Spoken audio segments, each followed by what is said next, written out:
Hello, everyone. I'm Adam with D&D Beyond. Thank you for joining me for this week's development update and community Q&A session. I really do appreciate everyone joining all these weeks, hearing what the latest updates are for D&D Beyond, what is upcoming, and then, of course, asking me questions. So we're going to try to get to as many of those questions as we possibly can. Never can get to them all, so I apologize about that. If you ever have a question that doesn't get answered here, I do my best to try to keep up as much as I can on Twitter. We've got Discord. There are all kinds of places that you can get those questions answered. And I will try to personally do that as much as I can. And if I can't, we've got a great team of people who are ready to assist. So please keep that in mind. If you have a question for today, type it in chat, prefaced by the word question. And again, we'll try to get to as many of them as we can. I think, is everything working with the stream heroes? Yeah. All right. So we got people attacking and going there. So good luck to everyone out there trying to down the boss today. We'll see what happens. All right. I've already gone through what today's lineup is.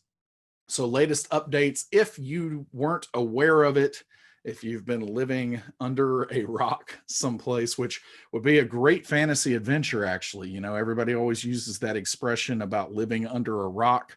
I think it would be a pretty interesting campaign to actually play those people that are living under a rock somewhere. So you're welcome for that. I'd like to see reports of that little one shot or mini campaign that everybody does out there. But Tasha's Cauldron of Everything landed this last week, and it has been a doozy. So lots and lots that the team has been working with. We have the compendium live, where of course you can read all the content of the book, customizing your origin, class feature options, new subclasses. These are the elements that we got a little bit of a sneak peek into, not just through playtest content, because there were a lot of changes from that, but got a sneak peek at and preview of those a couple of months ago. So the team's been working on finalizing that, and we slid in under the door, Indy Jones style, grabbed our hat there. So I appreciate the patience and everything on well, that would have been Tuesday when all of that was coming out. But yeah, lots and lots of happy Ranger players out there, I've noticed. So congratulations on all of the new updates there. We are still working on some Artificer Infusion updates that we were not aware of far enough in advance, and then class feature feats. So those feats that are providing invocations, maneuvers, etc., to other classes. And then naturally, we've got some other things that are road mapped, like sidekicks that we're going to get to as soon as we're able to, and some of those elements that we didn't have enough of a window into seeing what the final versions of those would be. So appreciate the patience there, but very happy that the team has put in this much work to get the bulk of what was really being introduced in this book. Those class feature options, all those new subclasses.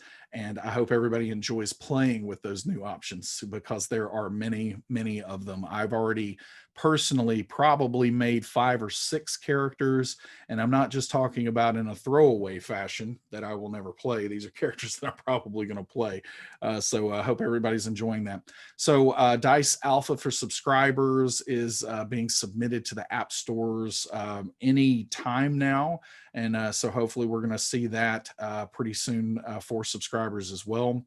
And then errata updates, Tasha's Cauldron of Everything carried with it some updates to some older books. So Sword Coast Adventures Guide, Eberron Rising from the Last War, those will be updated in the next couple of weeks, now that the game content team has entered everything that's needed for Tasha's. Upcoming general features system. So new rules coverage. So this is, we've been talking about this for some time. So as new rules come in, some of these rules change things to the point where we have realized it. And by the way, this has been in a concept phase and us figuring it out for some time.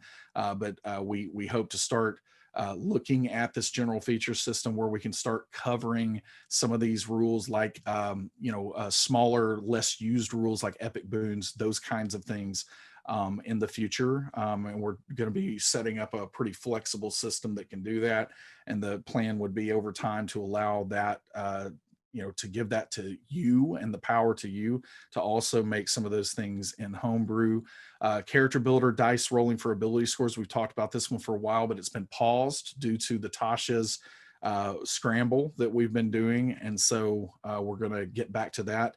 That's kind of in that on deck status. Character sheet updates, special rules and exceptions, life domain cleric. All of this has been road mapped as well for now that the Tasha's push has kind of finalized here. And then shared dice rolling in the game log. We've teased that a couple of times.